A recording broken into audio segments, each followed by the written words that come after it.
In this week's Blizz Pro Weekly, World of Warcraft turns 9, WCS gets a new plan for 2014, Reaper of Souls enters beta, how Heroes of the Storm is different from other MOBAs, Hearthstone competitive scene is heating up, and does Blizzard hate female characters? Hey guys, welcome to the newest episode of Blizz Pro Weekly. As you see, I have my favorite swag from BlizzCon 2 years ago in my head. As always, I'm your fantastically bearded host, Chris Arnone. I want to take a moment to talk about my Indiegogo, alright? I launched this thing. By the time you see this, it will have been about a week ago. I'm up over $500 already on my way to $4,000, and it's for my first novel. It's called The Lost and Broken Realm. It's part of a trilogy, Things Forgotten. And so I'm trying to fund like a print run, a launch party, pay my artist, things like that. And so I would appreciate, link is right down in the show notes, give it a click, check it out. You know, leave a comment, please make a contribution if you have it in your hearts and your wallets. At the very least, share that link. You know, tell your friends, your family. The more we spread this, you know, the more successful it'll be, and I will just, greatly appreciate it. All right, on to all things Blizzard. Hey, Chris, you got to come over to my house and check out. I got a new Xbox One. Really? Well, what games did you get for it? Let's see. Well, actually, I didn't have to buy any games because I already have Diablo. So, I mean, that's pretty awesome. Diablo for 360. Well, I mean, yeah. I mean, you just pop it in. Not backwards compatible. Same as PS4. Not backwards compatible. No, it doesn't work. Well, what about when Reaper of Souls comes out? I could just, I figure I could just, play on that. Yeah, that hasn't actually been announced for Xbox One. You remember the interview we did with the? Like, it might not even happen. It still. It might not happen. Yeah, that might not be a thing. Well, crap. I guess then. So Blizzard doesn't even have a game for that. Not announced. System. Nothing. That's crappy.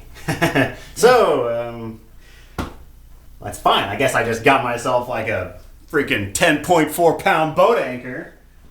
Piece of garbage. Can't even play my Blizzard games on it. Son of a... Yeah. And for that reason, specifically, no Blizzard games.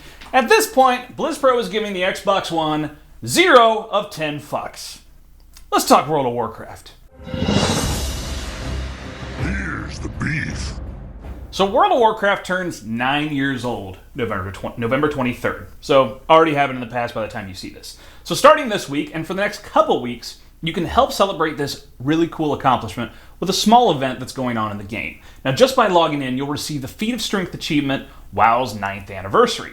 You also receive an in-game mail that will give you the Celebration package, which is an item you can use for the next 2 weeks that increases your experience and reputation gains by 9%. Pretty cool. Perfect if you're working on, leveling your alts or working on that Emperor Shahao reputation.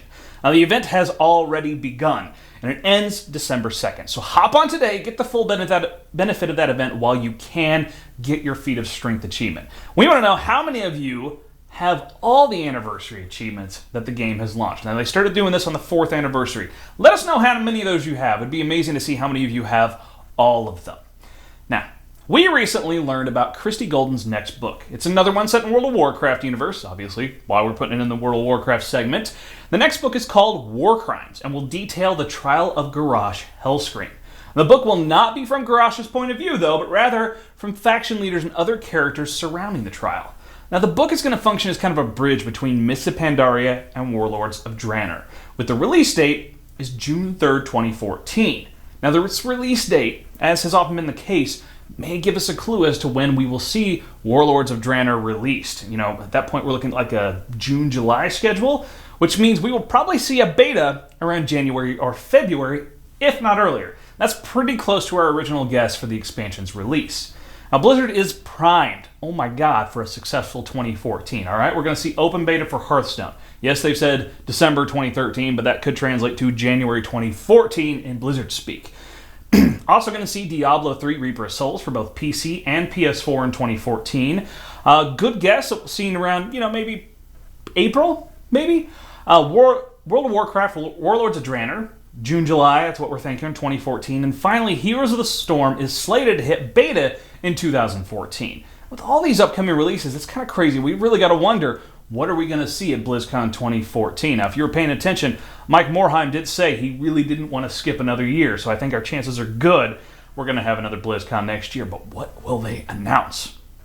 Hard to say. Now, you can pre-order Christy Golden's book, War Crimes, on Amazon right now.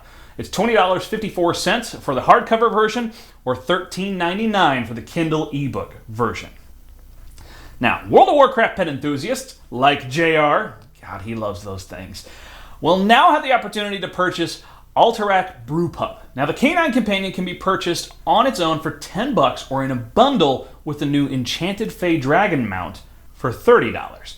Now, the description for the pup reads, I'm quoting here, descended from a long breed of rescue hounds, the Alterac Brewpup has a nose for finding travelers in distress in the high altitudes of the Alterac Mountains. However, it's the massive pup's ability to reignite your soul with its warm spirits on a cold night that will make this furry friend your most trusted and treasured companion. Blizzard, I am available for voiceover work. Also of note, for each pup purchased, either alone or in the bundle through December 31st, Blizzard will donate $5 to the Make-A-Wish Foundation. All right, now lots of esports news as we talk StarCraft II.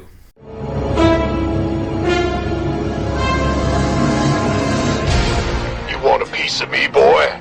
So we had hopes we would hear about Blizzard's plans for WCS 2014 before BlizzCon or at BlizzCon, but those plans were delayed. No longer! All right? Some of the complaints about WCS 2013 by both players and members of the community were like things like there wasn't enough time between seasons. There wasn't enough room for other StarCraft II events to take place. The storyline that Blizzard was trying to create was just too confusing and was difficult for local players to compete in their regions because of players from other regions invading and just dominating. It really destroyed the whole sort of local hero thing Blizzard was trying to promote the year before with WCS 2012. So, we have a list, all right? I say quick items, but there's quite a few things here that they have announced for WCS in 2014. All right, first off, a new format in America and Europe.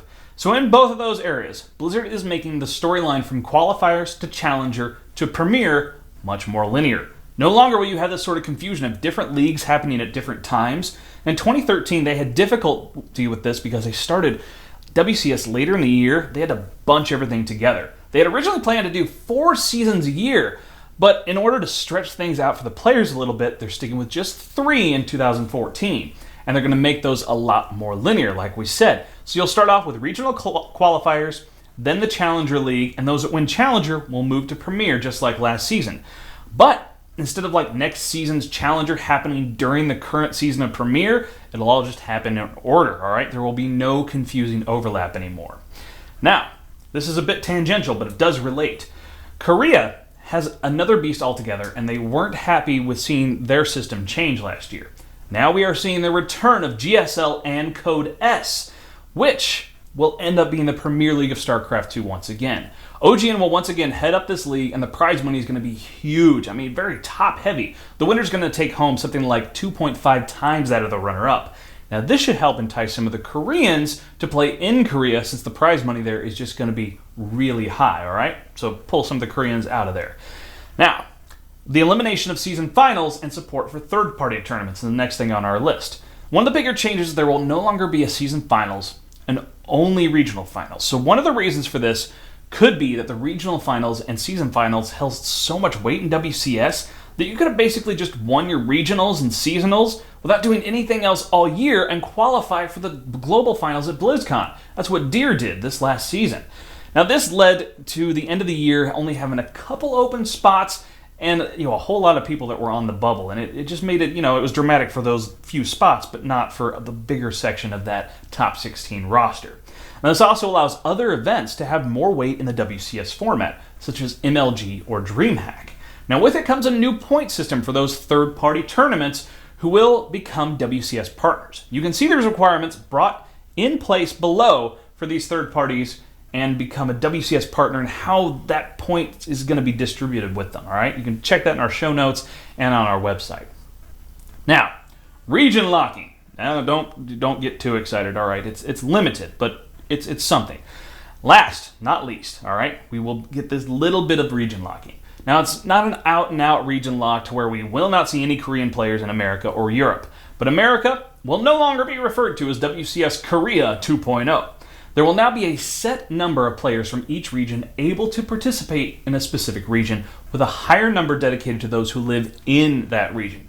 For example, North America, they have 8 slots guaranteed for North American players, then 2 for China, 2 for Southeast Asia, Oceania, 2 for Hong Kong, Taiwan, Macau, and 2 ladder wildcards. In Europe, 12 spots are for Europe, Africa, Middle East, and 2 ladder wildcards. So they chose America to be sort of a melting pot. It's kind of the culture anyway. But in the end, this means that most South Koreans will probably end up playing in the South Korea region, which will help strengthen that local scene a lot more. And also in Korea, they have no restrictions whatsoever. I mean, it's pretty hard to compete as a foreigner there anyway, but they really do want the best of the best to compete in the Korea region. So, with all that said, it's likely that top Korean players who dominated WCS America will likely dominate again this year, as those who competed in WCS 2013 will probably stay in for 2014, as they're kind of getting grandfathered in. They don't have to worry about that. And overall, we think these are some pretty good and exciting changes that Blizzard is making to the format, and many of them were requested changes by the community and players and other esports organizers. It's good to see Blizzard listening and able to get a system in place that, at least for the most part and from what we can tell, will make people happy. Well, we want to know what you think. Do you like these changes? Do you think it's going to help things? Or are you hoping that they would sort of keep it the same as it was? Or do you have completely different ideas for how to fix WCS? Let us know in the comments. Now, let's talk Diablo 3. Stay a while and listen. So in a bit of a surprising, or not, depending on who you ask, move, the Diablo 3 Reaper of Souls beta test has begun! Currently, I know we're going to get you excited for no reason. Currently, the beta test is only open to friends and family of Blizzard employees, some valued media contacts, and a few key members of the Blizzard community. Now, there is no NDA on this beta test, so you're already seeing articles pop up, videos, and streams. Hell, last night I looked on Twitch, and Reaper of Souls, the number 2 game on Twitch, and there's like 3,000 people that actually have this. It's crazy.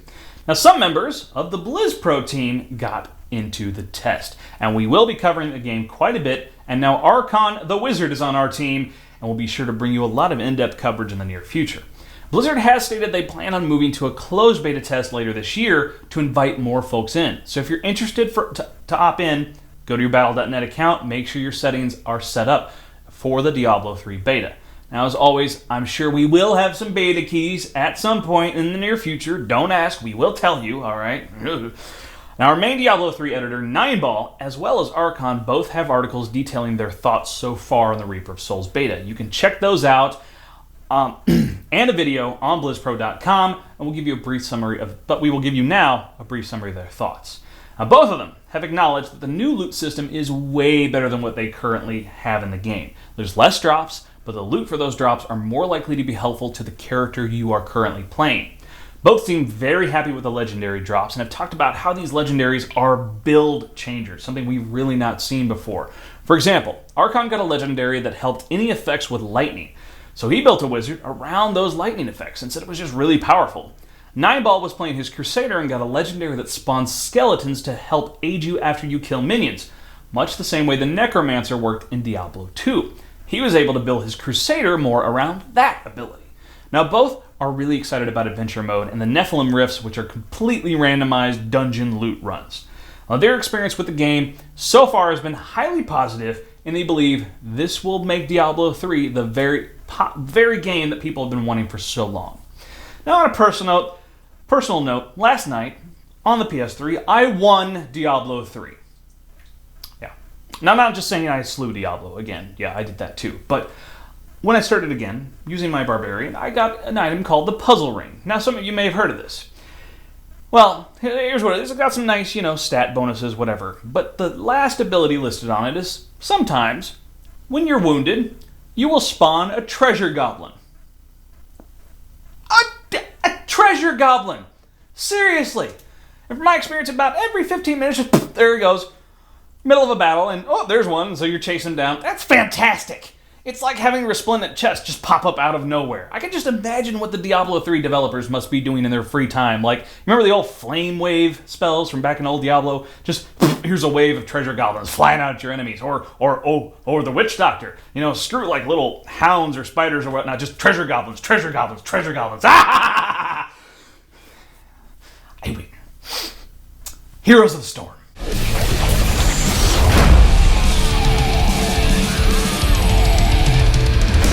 So it's been all of 2 weeks since BlizzCon 2013. I know JR said 1 week, but he wrote this at like 3 a.m. last night.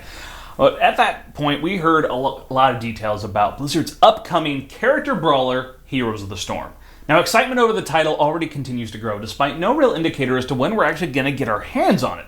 Now, while Heroes of the Storm most certainly shares a number of characteristics with the MOBA genre, and for all intents and purposes it can safely be classified as one, there are a lot of big differences between Heroes of the Storm and existing titles on the market right now, which there are many and they are popular. So, we're going to take a minute to address a lot of those big differences. Alright? Number 1, PvE objectives are constant and super important. Now what this means, it's easy to get lost in a MOBA, especially initially when you're starting off. It's tough to know like when to leave the lane, how to farm, when to set up ganks, when to ward, what all those terms mean. If you haven't played a MOBA, you're just like, what the fuck did he just say? Yeah, it takes a little bit.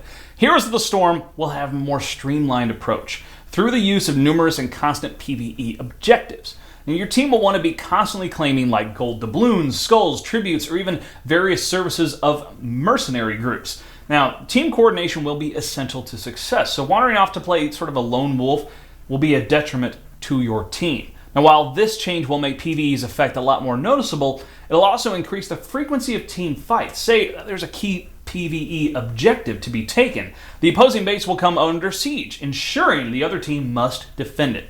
And hey, we're all here for the team fights, right? That's what it's about. Number 2, there are multiple heroic abilities. Now, what does this mean? Now, we're kind of referring to what's normally known as sort of an ultimate ability, or the most powerful ability of any given character. They've been very important in all MOBAs. For instance, Dota 2's Lina possesses an ultimate ability that allows her to deal critical damage to one opposing character with a sizable cooldown. Like it or not, that's your only option, alright?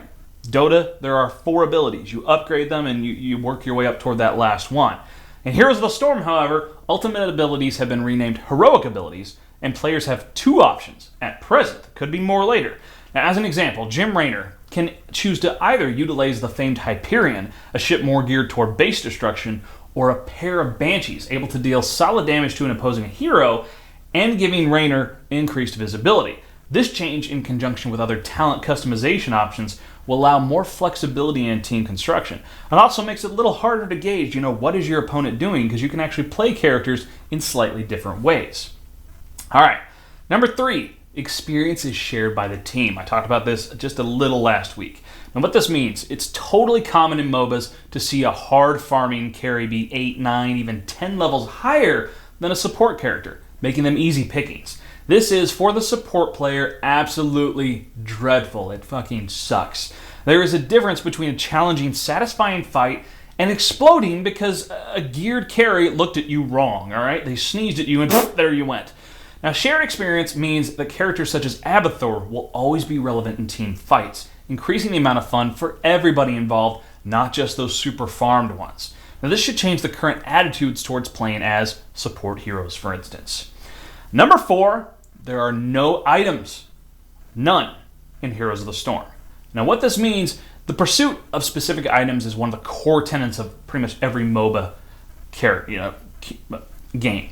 Carries, semi-carries, even some supports will spend their existence trying to farm up some core items to use against their opponents. While not necessarily a bad thing, it does substantially increase the amount of time spent in a game. The Dark Lady, an agility carry in Heroes of Newerth, is just not functional without a set of 4 to 5 different items. In Heroes of the Storm, since there are no items, attention can be diverted from that pursuit towards the team objectives. Kerrigan will never just wander off alone into the jungle, totally AWOL for half an hour while she works on an infinity edge. This direction helps to reinforce the message that Heroes of the Storm is a team game first and foremost. Now, despite all these differences, there will be some similarities, obviously. Heroes of the Storm will, similar to other titles on the market, invite 10 people together to duke it out with some of their favorite characters. There will also probably be a lot of yelling, laughing, and face-palming, integral to any MOBA experience. Alright, how about we talk a little bit about cards with Hearthstone? Pull up a chair by the hearth. So Managrind has been supporting the Hearthstone tournament scene since before Hearthstone was even out in beta. I'm sure you know where this is going. Now, they ran tournaments using a program called Cockatrice, where players created the cards and then played them in an online setting, manually moving the cards around and keeping track of their own live totals. Ugh. About a month ago, they teamed up with MLG, and they've been running weekly tournaments in closed beta. The Hearthstone site manager Robert Wing, aka Zen Style, won one of those tournaments a couple months back with a rogue aggro deck before, well, the rogues got nerfed into oblivion, but has since dropped, has hit the top 16 a couple times. Now BlizzPro has a second champion in their midst, alright? Last week, our very own JR won the tournament. There were 158 players that entered, and it was a single elimination best of 3. JR played a Warlock aggro deck, and the top 4 decks of the tournament were all aggro-based. And this goes to show that right now the meta is really aggro-heavy, using cards like Shattered Sun Cleric, Dark Iron Dwarves, and Argent Commander to beat down their opponents. Mostly in response to the buffs the Priest got, which really dominate in the later games. So the idea is let's beat him in the first 6 or 7 turns, not even get to that crazy Priest part. Now, another tournament will be held this week, and with so many aggro decks winning the last few weeks, will we see some anti-aggro stuff out there trying to shift the meta back, or will aggro win the day once again? We will find out, and JR will be back in there trying to win it all and defend his title. Now, OGN is set to produce Hearthstone content and tournaments, all right? During the WCS 2014 announcement, there was this update, all right? It just kind of thrown out there during the StarCraft II responsibilities they were talking about in Korea with GSL. It read, additionally, OGN will remain our partner outside the WCS and will produce entertainment shows and tournaments for Hearthstone Heroes of Warcraft. What does this mean for Hearthstone? It means OGN will apparently be producing programs for the CCG as well as running tournaments. Now, given that information, it's safe to assume that we should be seeing more support coming for competitive play from the Hearthstone team, possibly including the much-desired spectator mode. Now, nothing's certain at this point. We're just, that's all we got, really. But there is definitely a positive sign here. And the schedule's set to release next month. We'll hopefully have more concrete facts by then. All right, it's back! The BlizzPro Bitch Session.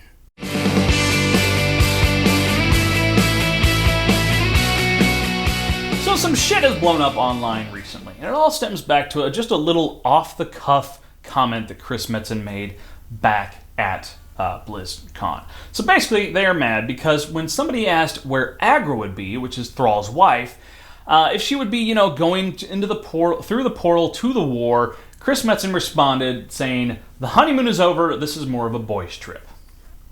Now, before I get off on this, anyone who watches this show knows I'm a feminist. I don't believe in traditional gender roles or even gender identities. But I think this off-the-cuff comment has been blown out of proportion. Okay, let's look at it. The honeymoon is over, this is more of a boys' trip. Seriously. Is it sexist when my wife goes off on a girls' night? Was it sexist that my groomsmen were men? All right? Not everything that deals with gender is necessarily sexist. All right, now here's a thought, okay? This is wild and crazy.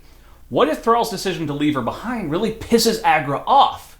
It's not like the rest of Azeroth will just cease to exist when Warlords of Draenor comes out. They have a child to care for, yes, I say they, not just she, but that doesn't mean she'll be happy when he runs off without her. Or here's, to me this opens up the story possibilities for Agra gathering, let's say, a posse of badass ladies coming through the portal to Draenor just in the nick of time to save Thrall's ass from whatever Draenor's big baddie's gonna be.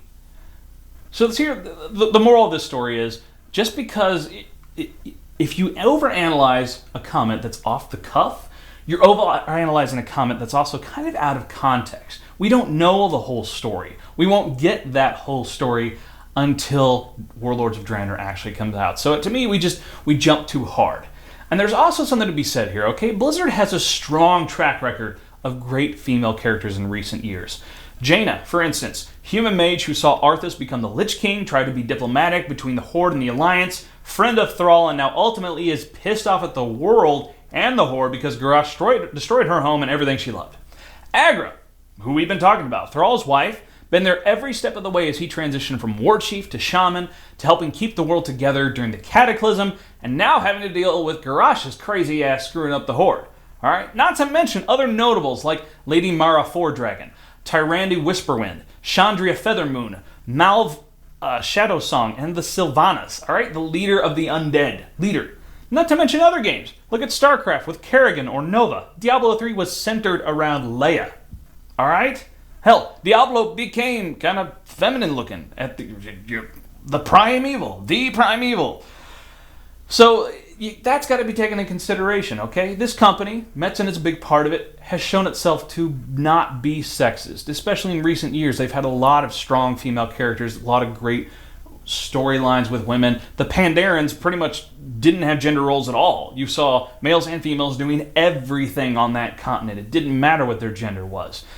So it's one of these things of take a step back, have a little perspective, and, don't go crazy over one little off-the-cuff comment, reading into it a little too much. All right, that does it for my bitch session and for this video. So subscribe right here to our YouTube channel. Throw down some comments. We always love those. Check out Twizcast. Listen, subscribe there. Of course, now we have 3 new shows on BlizzPro.tv. Me, I'm all over Twitter, Facebook, Tumblr, Goodreads author. Once again, check my Indiegogo. If you have it in your hearts and your wallets to contribute, please do. If not, at least share the link. And of course, BlizzPro.com. News, reviews, interviews, everything you need to know about Blizzard Entertainment games. Spay and neuter your Warcraft pets and stay beardy, my friends.